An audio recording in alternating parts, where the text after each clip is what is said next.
Politiko se podajam zato, ker želim živeti v odprti in svobodni državi. Državi, v kateri vlada pravo in demokracija.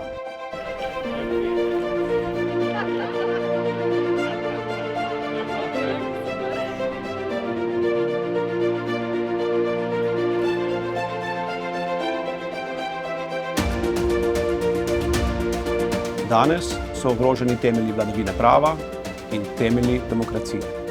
Samo mi, tiha večina, smo tisti, ki lahko Slovenijo spet vrnemo ljudem.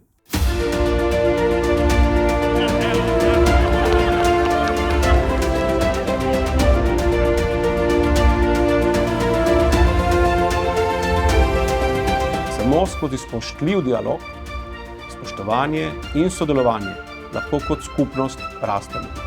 In želimo si, da bo Slovenija še naprej rasla.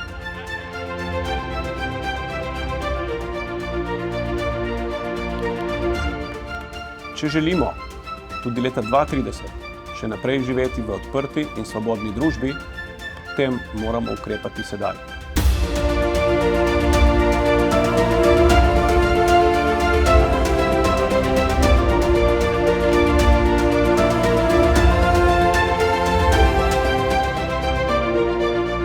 Zato in samo zato vas vse pozivam, da se vsi podate na volitve 24. aprila, zamenjamo oblasti in državi pripeljemo svobodo.